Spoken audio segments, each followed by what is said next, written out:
시청자 여러분 안녕하십니까? 군산 시정 뉴스입니다. 호남 지역 초기 선교의 발자취를 한눈에 볼 수 있는 군산 선교역사관이 문을 열었습니다. 130여 년 전 당시의 생활상과 희귀 유물들이 공개되며 선교사들의 헌신이 다시 주목받고 있습니다. 영광여중고 초창기 건물인 멜볼딘 여학교를 본떠 지어진 군산 선교역사관. 외관부터 근대 선교의 분위기를 고스란히 품고 있습니다.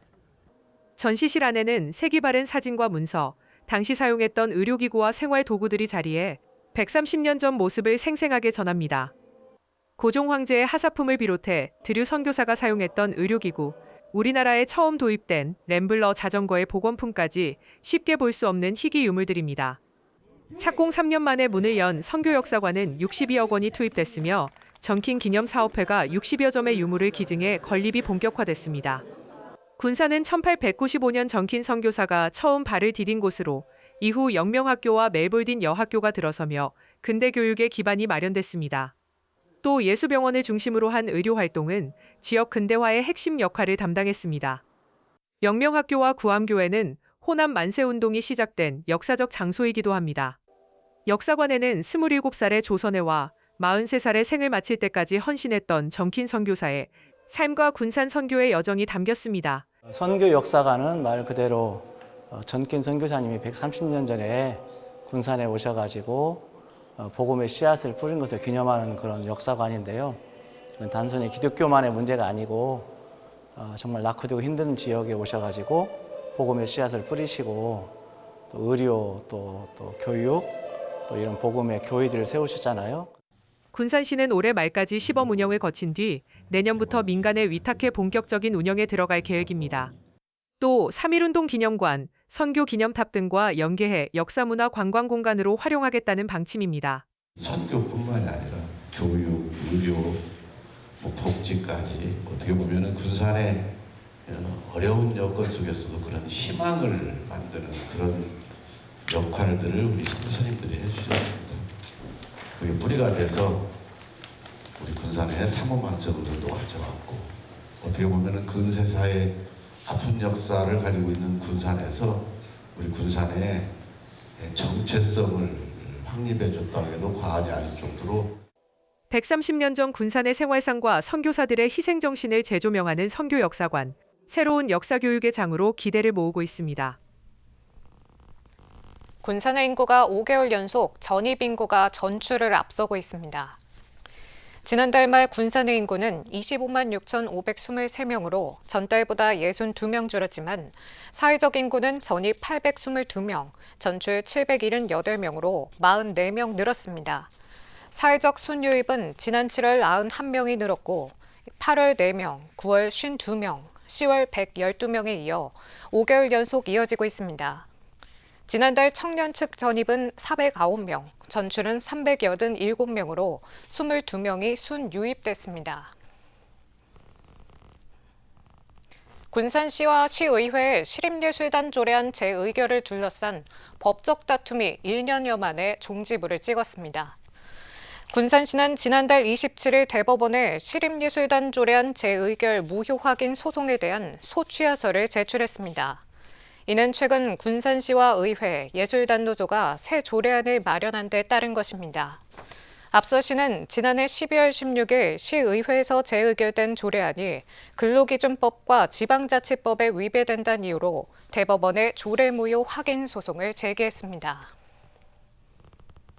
군산시가 산업통상부의 인공지능 전환 AX 실증단지 구축 사업 공모에 선정돼 국비 140억 원을 확보했습니다. 이에 따라 군산시는 올해부터 4년 동안 국도비 252억 원을 들여 군산 국가산단에서 조선해양산업에 AI를 접목하는 AX 구축 사업을 본격 추진합니다. 이 사업은 산업 현장에 AI를 본격적으로 도입해 생산성과 신사업 지원, 경쟁력을 강화하는 게 목표입니다. 한국조선해양기자재연구원을 중심으로 AS 종합지원센터 구축과 제조 AI 오픈랩 조성, AS 가상공장 실증 플랫폼 등을 구축합니다. 군산시가 350억 원 규모의 삼북동 화석산지 전시관 건립에 다시 도전장을 내밀었습니다. 이 사업은 지난달 28일 타당성 사전평가를 위한 현지 실사를 받은 데 이어 4일 최종평가를 진행했습니다. 시는 평가를 통과하게 되면 내년 하반기 사업을 본격화해 오는 2030년 개원할 예정입니다. 이 사업은 지난 2020년 문체부에 사전 타당성 평가를 신청했지만 전시 내용과 활성화 방안이 미흡하다는 이유로 탈락했습니다. 군산시가 2026년 교육지원 사업에 63억 원을 투입합니다. 시에 따르면 내년 교육지원 사업으로 공공학습 플랫폼 공부의 명수와 자기신청 장학금, 청소년 인문학 아카데미 등 다양한 프로그램이 운영됩니다. 또 학생들에게 호응을 받고 있는 대학 연계 학과체험형 진로 캠프는 참여 대상을 고등학생에서 중학생까지 확대될 예정입니다. 군산시가 교육발전특구 관리지역에서 선도지역으로 승격됐습니다. 시는 교육부의 교육발전특구 성과평가 결과 지난 24년부터 추진한 방학 중 건강도시락 지원 사업과 자율형 공립고 지원 등의 프로그램이 성과를 인정받아 승격됐다고 밝혔습니다. 이로 인해 군산시는 오는 2027년 교육발전특구로 정식 지정될 기회를 갖게 됐습니다. 한편 교육발전특구는 자치단체와 교육청이 대학과 산업체 등과 협력해 지역 인재를 육성하는 정책입니다. 도내에서는 처음으로 군산의 디지털 국가자격 시험센터가 문을 열었습니다. 그동안 학교 등을 빌려 시험을 치러야 했던 불편이 해소되면서 전북권 수험생들의 접근성이 크게 높아질 전망입니다. 한국산업인력공단이 시행하는 국가기술자격시험은 488종, 매년 450만 명이 응시할 만큼 규모가 큰 국가단위 시험입니다. 군산에서도 연간 4만여 명이 시험을 치르고 있지만 마땅한 시험장이 없어 학교 등을 임차해 운영해왔습니다. 이런 불편을 줄이기 위해 디지털 국가자격시험센터가 군산 나운동에 문을 열었습니다. 도내에서는 처음 설치된 시험장으로 군산은 물론 전주와 익산 등 도내 수험생들도 원하는 날짜에 편리하게 시험을 볼 수 있게 됐습니다. 공단은 고객의 자기시험 응시 접근성을 높이고 디지털 경험을 확장할 수 있도록 시험 방식과 시험 환경의 디지털 전환에 박차를 가하고 있습니다. 센터는 5개 시험실을 갖췄으며 컴퓨터 기반의 다양한 국가자격 시험이 진행될 예정입니다. 1회 100명, 하루 최대 500명까지 시험 응시가 가능하고 수험자들의 쉼터 공간도 마련됐습니다. 디지털 국가자격시험센터는 지난 2021년 수원 개소를 시작으로 전국 16곳에서 운영 중이며 누적 이용자는 이미 100만 명을 넘었습니다. 군산시는 시험센터가 지역 기술 인재 양성을 위한 핵심 인프라로 자리 잡아 지역 인재 성장 생태계를 한층 강화할 것으로 기대하고 있습니다. 특히 시험 같은 경우는 공정성이 가장 중요한 것이고 편리성이 아주 또 중요하잖아요. 또 편하게 와서 아주 공정하게 시험을 치를 수 있고 미래의 우리 사회의 어떤 구조 첫 단면을 보는 것 같아서 너무나 흐뭇하고 기분이 좋습니다.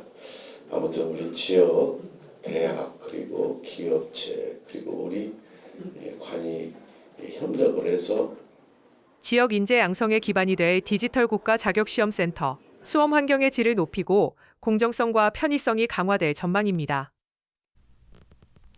군산시가 지역에서 생산된 농산물이 유통부터 소비까지 이어지는 군산형 먹거리 체계 구축에 들어갑니다. 군산시는 시청 상황실에서 먹거리 체계 구축 연구 용역 최종 보고회를 열고 정책 방향성을 논의했습니다. 용역은 시민계층별 먹거리 접근성 강화와 농업인 판로 확보 등 6개 핵심 전략과 세부 추진 계획을 제시했습니다. 시는 지난해부터 지역 먹거리 실태 조사와 위원회 논의를 거쳐왔으며 이번 용역이 마무리됨에 따라 실행에 옮길 방침입니다. 군산의 수산시설을 벤치마킹하려는 지자체와 수산단체 방문이 잇따르고 있습니다. 시에 따르면 11월 27일부터 이틀간 인천 옹진군과 보령시 수산단체 관계자 80여 명이 신시도 어촌체험마을과 군산 수산물 종합센터 등을 방문했습니다. 이들은 수산물 유통과 가공체계 등을 확인하고 수산업 발전 방안에 대해 논의했습니다. 한편 군산시는 오는 2027년까지 인공지능과 사물 인터넷 기술을 접목한 수산 가공단지를 조성할 계획입니다. 전북자치도 수산기술연구소가 박대종자 5만 마리를 방류했습니다. 연구소는 인공산란으로 성장시킨 박대종자 5만 마리를 비안도 해역에 방류했다고 밝혔습니다.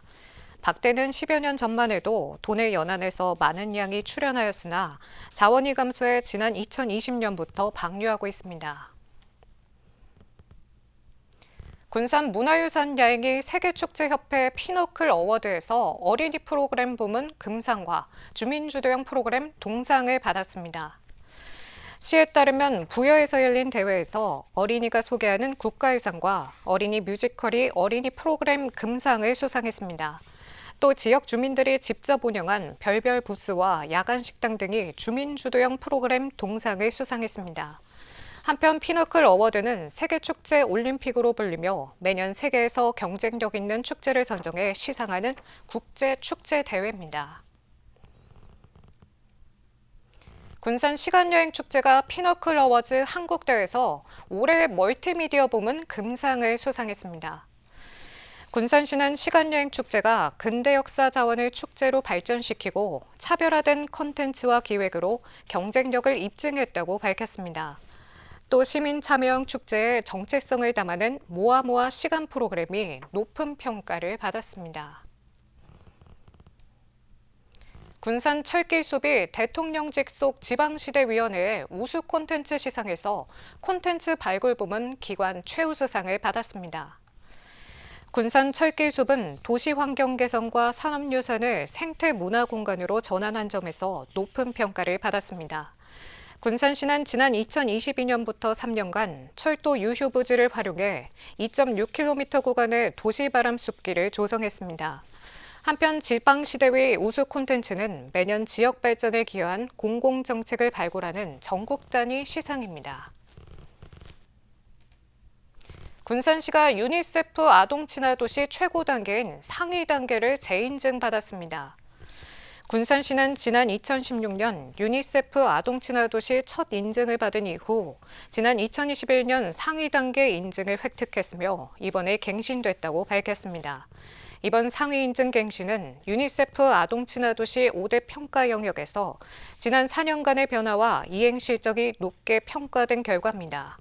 시는 4대 조성 목표를 기반으로 12개 추진 전략과 38개 중점 사업을 체계적으로 추진할 방침입니다. 다음은 은변동 소식입니다.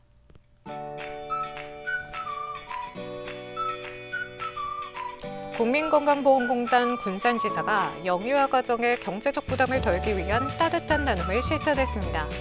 공단은 육아용품 15세트를 조총동 행정복지센터에 기탁했는데요. 기탁 물품은 관내 저소득 영유아 보육가정과 출산 예정 가구에 전달됩니다.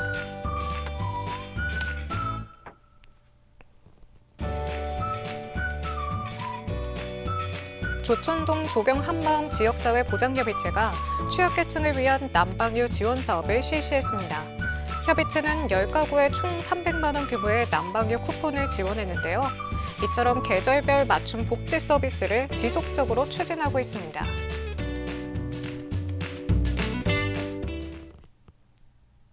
이것으로 군산 시정 뉴스를 마칩니다. 시청해주신 여러분 고맙습니다.